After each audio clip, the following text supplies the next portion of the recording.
Bonjour à tous et bienvenue au Café du Coin. Nous sommes le vendredi 5 août et aujourd'hui aura lieu le tirage au sort pour décider de qui va gagner cette Ledger. Waouh! Du coup, pour tous ceux qui regardent la vidéo, sachez que le tirage au sort aura lieu entre 16h, on va dire 16h30 et 18h. Donc je vais clôturer les participations officiellement à 16h30. Vous avez jusqu'à 16h30 pour pouvoir participer au tirage au sort. N'oubliez pas, il faut être abonné à la chaîne Café du Coin, il faut être abonné au compte Twitter et il faut venir au moins liker le tweet qui parle du concours. J'aurais dû mettre un mot de passe pour savoir s'ils suivent vraiment nos vidéos. Vous avez intérêt de regarder la vidéo, je vous demanderai peut-être un mot de passe. Du coup, avant de partir au week-end, comme d'habitude, nous allons faire un léger résumé de ce qui se passe sur les marchés. Et nous parlerons ensuite de deux choses majeures. La première, BlackRock qui fait un partenariat avec Coinbase. Si vous ne savez pas ce qu'est BlackRock, je vous invite à regarder cette vidéo. La deuxième, Vitalik Buterin qui nous fait une annonce sur le merge qui doit arriver, qui pourrait absolument tout remettre en question. Et nous parlerons ensuite de trois choses qui participent de la démocratisation des crypto-monnaies dans le monde. Des nouvelles assez intéressantes et qui montrent que l'adoption est de plus en plus grande. Alors que nous dit le Bitcoin aujourd'hui? En hausse de 2,48%. On a un Bitcoin qui est à 23 389 $, un Ethereum qui arrive à se hisser à 1713 $. Alors attention, l'Ethereum, il est justement sur son plafond de verre.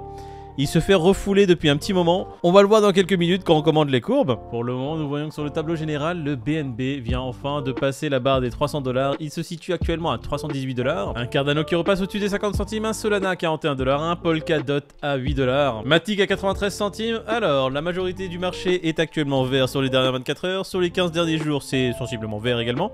Sur les 30 derniers jours, il y a 80% du marché qui est vert. Le bear market le plus étrange que j'ai eu l'occasion de commenter. Allez, on fait le Bitcoin en daily. On voit en zoomant très fortement qu'il est en train de buter sur sa Tenkan. Allez, je vous fais quelque chose en express, on passe en 4 heures. On se trouvait dans cette zone hier. On était en train de buter sur la EMA 20 et la Tenkan. On a fait une belle mèche vers le bas pour se retrouver aux alentours des 22 436 $. Un consensus a été trouvé ici. Je pense que ce consensus correspond, hop, en zoomant bien, il correspond à la EMA 20 Daily. C'est la EMA 20 Daily qui a permis le rebond qui a eu lieu en 4 heures, semblerait-il. Suite à ce rebond, on voit deux magnifiques bougies vertes qui commencent à monter telles des fusées. On dépasse Tenkan Kijun et EMA 20. Et là, actuellement, on est en train de buter sur la MA50. Alors, comme d'habitude, vendredi, il y a des forts mouvements haussiers parce qu'il y a des options qui vont se terminer et clôturer aujourd'hui. Du coup, les gens qui sont plutôt bullish ont besoin que les prix montent assez haut pour pouvoir engranger de gros gains. Patience, ne vous faites pas avoir justement par ces mouvements haussiers qu'on peut voir à chaque fois en fin de semaine, avant de revoir toujours, comme d'habitude, cette fataliste bougie rouge qui arrive comme par hasard dans la nuit de dimanche à lundi. On en a parlé il y a quelques jours. Glassnode nous a indiqué qu'il y a très peu de liquidité, très peu de volume sur le marché. Du coup, avec un peu de logique, très peu de volume,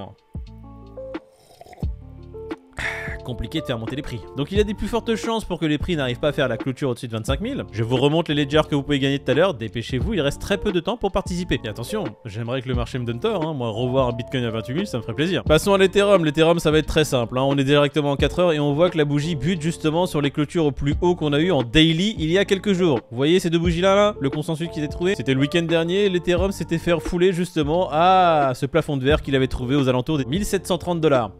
Et là actuellement on est en train de faire une bougie, une mèche qui vient de toucher à nouveau ce plafond avant de se faire refouler. Du coup on est en train de refaire un test de cette résistance actuellement sur l'Ethereum. Et je pense que s'il arrive à dépasser cet obstacle des 1730 $, on va pouvoir se retrouver assez rapidement aux alentours des 1900. On le voit ici, ce qui correspond à d'autres résistances auxquelles il va être percuté. Allez, on passe rapidement Crypto Fear and Greed, on est à 31, toujours dans la peur. On va commenter la première news qui est BlackRock qui s'associe à Coinbase pour développer les crypto-monnaies auprès des institutionnels. Alors pour ceux qui ne sont pas au courant, BlackRock est tout simplement le premier gestionnaire d'actifs au monde. Ce gestionnaire d'actifs gère quand même près de 10 000 milliards de dollars, ce qui n'est pas rien. Et il va commencer à proposer à ses clients les investissements en crypto-actifs. Alors cette news a deux choses intéressantes. La première, c'est qu'on va avoir énormément de liquidités qui pourraient rentrer à nouveau sur le marché des crypto-monnaies. Il gère quand même à peu près 10 000 milliards de dollars, donc une partie de ces 10 000 milliards risque de se retrouver sur le marché. La seconde, c'est que ça fait une très belle publicité justement aux crypto-actifs. Si la majorité de la population mondiale commence à voir qu'un gestionnaire comme BlackRock se lance dans les crypto-monnaies, évidemment le rayonnement ne risque d'être que plus grand. Bon, et la dernière chose, je pense que Coinbase est quand même très heureux de ce partenariat. N'oublions pas que Coinbase était quand même en PLS depuis le début du bear market lorsque 2/3 des liquidités se sont envolées et que cette news risque de faire plaisir à tous les investisseurs qui ont misé sur Coinbase. Je crois que le titre s'est envolé d'à peu près 15% suite à l'annonce de ce partenariat. Très bonne nouvelle donc pour le monde des crypto-monnaies. Enchaînons sur la news suivante, Vitalik Buterin qui nous annonce tout simplement que les deux plus gros acteurs majeurs en stablecoin,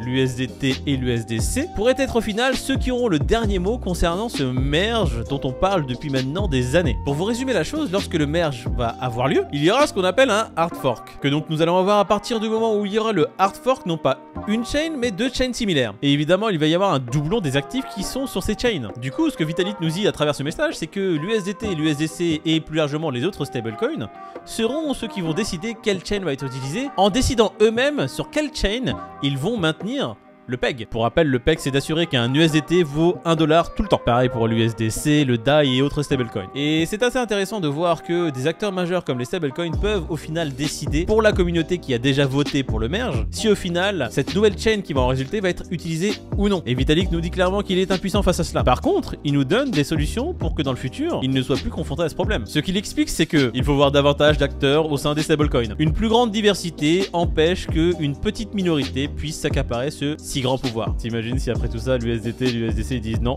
on va rester sur l'ancienne chain. Ah bordel.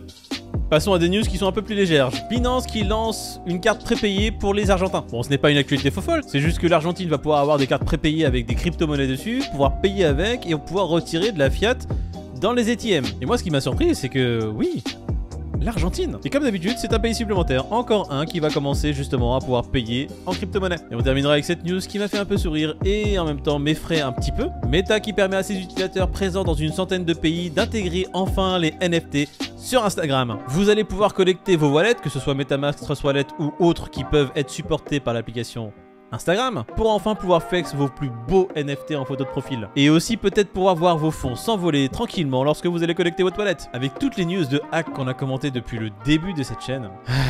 Non, vous savez quoi? Je vais pas être pessimiste, c'est le week-end. Instagram qui maintenant va pouvoir mettre en place les NFT en profile pic. C'est une bonne chose. Les gens vont pouvoir être surpris en voyant leurs potes mettre des photos de profil totalement dégueulasses, leur poser des questions, mais pourquoi tu mets cette photo de profil? D'entendre, mais c'est de l'art, c'est des NFT, je l'ai acheté 2 Ethereum. Et aussi de vomir quand ils comprendront que leur pote qui a acheté cette photo à l'époque 2 Ethereum, quand l'Ethereum valait 3000 $, donc une photo de profil dégueulasse à 6000 $, et qu'aujourd'hui elle ne vaut pas plus qu'un bout de pain tartiné de Nutella. Le Nutella est beaucoup trop cher pour ces NFT qui ne valent plus grand chose. Allez, c'est le week-end, n'oubliez pas, allez sur le Twitter du Café du Coin pour pouvoir participer au concours en likant le tweet épinglé qui parle du concours. Abonnez-vous à la chaîne YouTube parce que si vous n'êtes pas abonné, vous ne gagnerez pas si vous êtes tiré au sort. Et le mot de passe que je demanderai au potentiel gagnant, ce sera Pamplemousse. Bon, ça je verrai si je le fais. Pour ma part, je n'ai plus qu'à vous souhaiter un excellent week-end. Profitez de vos temps libres, profitez de votre famille, de vos proches et de vos amis. Et si vous faites un barbecue, n'hésitez pas à m'inviter. Pour ma part, je vous retrouve dès lundi matin.